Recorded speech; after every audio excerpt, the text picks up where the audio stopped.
Hello बच्चों, मैं doctor Sunita Nandal कक्षा 12th के लिए पद्य भाग में कविता लेकर आई हूँ। बादल राग, जिसके कवि हैं सूर्यकांत त्रिपाठी निराला। आइए पद्यांश पढ़ते हैं। दो पद्यांश हम पहले पढ़ चुके हैं। तीसरा है अट्टालिका नहीं है रे आतंक भवन। अट्टालिका जो महल है, महल का जो ऊंचा हिस्सा होता है उसको अटारी बोलते हैं। अट्टालिका नहीं है रे आतंक भवन, सदा पंख पर ही होता जल विप्लव प्लावन।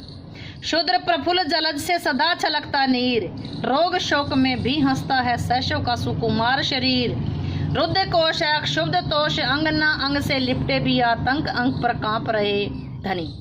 वज्र गर्जन से बादल त्रस्त नैन मुख ढांप रहे।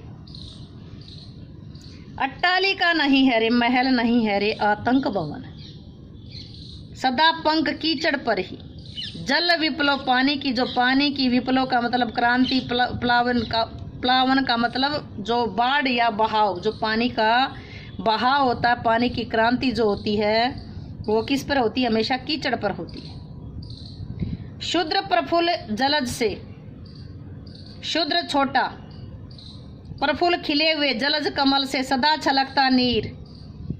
रोग शोक में भी हंसता है शैशव का सुकुमार शरीर। रुद्र कोश है, रुद्र रुका हुआ, कोश का मतलब खजाना है। क्षुब्ध तोष है, अंगना अंग से लिपटे, अंगना पत्नी के अंग से लिपटे हुए भी। आतंक अंक, अंक का मतलब गोद में, कांप रहे धनी वर्जन से। धनी वो धनी व्यक्ति, वो धनवान व्यक्ति। वज्र गर्जन से, वज्र के समान गर्जना से डर करके, तुम्हारी घोर गर्जना को सुन करके अपनी आंख और मुंह ढक रहे हैं। आइए व्याख्या देखते हैं। कवि कहता है कि हमारे समाज में जो ऊंची ऊंची अटारी है, ऊंचे ऊंचे भवन है, ये ऊंची ऊंची अटारी नहीं है, ऊंचे ऊंचे भवन है, ये अट्टालिकाएं नहीं है। इनमें तो ये तो आतंक के भवन हैं। इनमें तो भय और त्रास का निवास है। जो ऊंचे ऊंचे भवनों की जो अटारी है, अट्टालिका है नहीं, अट्टालिका नहीं है, ये तो आतंक के भवन है। कैसे हैं? ये तो आतंक के भवन है, क्योंकि इनमें रहने वाले लोग हमेशा आतंकित रहते हैं। इनमें रहने वाले लोग हमेशा आतंकित रहते हैं। किससे? क्रांति से। इनमें रहने वाले लोग हमेशा क्रांति से आतंकित रहते हैं। सदा पंख पर ही होता, बादलों की लीला देखिए, सदा पंख पर ही होता जल विप्लव प्लावन। बादलों की विनाश लीला तो हमेशा कीचड़ में ही होती है। बादलों की जो विनाश लीला है वो हमेशा कीचड़ में ही होती है। सदा पंख पर ही होता, हमेशा कीचड़ पर ही होता है। जल विप्लव क्रांति, बादलों की विनाश की जो क्रांति है वो हमेशा कीचड़ पर ही होती है। फिर सुनिएगा, जो ऊंचे ऊंचे भवन हैं ये अट्टालिका नहीं है, ये आतंक भवन है। ये धनी व्यक्ति हैं, जो पूंजीपति हैं, ये लोगों की क्रांति से हमेशा डरे हुए होते हैं। बादल की क्रांति, बादल की जो जल क्रांति है, बादल की जो विनाश लीला वो हमेशा कीचड़ पर ही होती है। बादल की विनाश लीला हमेशा कीचड़ पर ही होती है। तो यहाँ आतंक किस पर होता है? ऊंचे ऊंचे भवनों में रहने वाले लोगों पर हमेशा आतंक छाया रहता है। शूद्र प्रफुल्ल जलज से, शूद्र प्रफुल्ल जलज से सदा छलकता नीर है। शूद्र छोटे से खिले हुए कमल के फूल से तो हमेशा पानी की बूंद छलकती रहती है। बादल की क्रांति केवल कीचड़ पर होती है। खिले हुए, छोटे से खिले हुए कमल के फूल पर तो हमेशा पानी की बूंद झलकती है। बादल की क्रांति किस पर होती है? हमेशा कीचड़ पर होती है। छोटे से खिले हुए कमल के फूल पर तो हमेशा पानी की बूंद छलकती है। कहने का मतलब क्या है कि जो पूंजीपति हैं वो डरते हैं, और जो यानी कि गरीब वर्ग है, निम्न वर्ग है, वो तो एक छोटे बच्चे के समान, शैशव का सुकुमार शरीर, छोटे बच्चे का सुकुमार कोमल शरीर, चाहे रोग हो चाहे शोक हो, उसमें हंसता रहता है।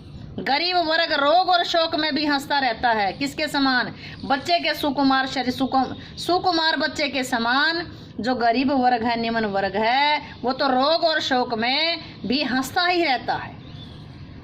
यानी कि जो निम्न वर्ग है, गरीब वर्ग है, वो तो बच्चे के समान रोग और शोक में भी हंसता ही रहता है। वह रोग और शोक में हंसता है, मुस्कुराता है, क्योंकि जब क्रांति होगी तो उस क्रांति से, जब क्रांति होगी तो उस क्रांति से उसे आनंद की प्राप्ति होगी, इसलिए छोटे बच्चे के समान हंसता रहता है। रुद्र कोश है, क्षुब्ध कोश है, अंगना अंग से लिपटे भी। रुद्र कोश है, पूंजीपतियों ने धन लूट लूट करके अपने खजाने भर रखे हैं, लेकिन शुद्ध तोष है, जो गरीब व्यक्तियों का जो संतोष है वो उबल रहा है, उन्हें गुस्सा आ रहा है, वो नाराज हैं। पूंजीपतियों ने खजाने भर रखे हैं, गरीब व्यक्तियों का जो संतोष है वो उबल रहा है, यानी कि गरीब व्यक्ति इस बात से नाराज हैं। और वो पूंजीपति अंगना अपनी पत्नियों के अंग से लिपटे हुए भी, अपनी पत्नियों के अंग से लिपटे हुए भी, यानी कि उनके पास रहते हुए भी आतंक से अंक पर कांप रहे हैं, यानी आतंक की गोद में कांप रहे हैं। वे अपने परिवार में रहते हुए भी, अपनी पत्नियों के पास होते हुए भी वे आतंक की गोद में कांप रहे हैं। धनी कौन? वो धनी वर्ग। वज्र गर्जन से तुम्हारे वज्र के समान गर्जना से बादल, हे बादल तुम्हारी वज्र के समान गर्जना को सुन करके, तुम्हारी वज्र के समान गर्जना को सुन करके वे धनी व्यक्ति जिन्होंने खजाने भर रखे हैं, उनके खजाने भरने से गरीब लोगों का संतोष उबल रहा है।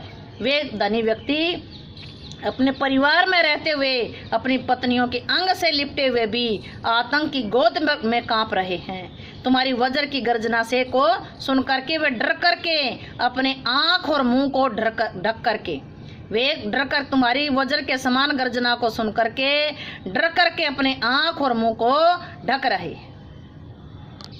यहाँ शोषकों के प्रति, जो शोषण करने वाले हैं उनके प्रति घृणा का भाव है, जो शोषित हैं, जो गरीब वर्ग हैं, उनके प्रति सहानुभूति का भाव है। यहाँ कवि क्रांति के प्रभाव को दिखाने में सफल रहा है। अनुप्रास और स्वर मैत्री अलंकार का प्रयोग हुआ है, कहीं कहीं अपनहुति अलंकार भी आया है। भाषा शुद्ध साहित्यिक संस्कृत निष्ठ खड़ी बोली है, शैली प्रतीकात्मक है, मुक्त छंद है, वीर रस है, ओज गुण है, दृश्य बिंब है, प्रतीकात्मक शैली है, अभिधा लक्षणा शब्द शक्ति है। उम्मीद है कि ये वीडियो आपको अच्छे से समझ आई होगी। समझ आई हो तो वीडियो को लाइक करें, शेयर करें, चैनल को सब्सक्राइब करना ना भूलें।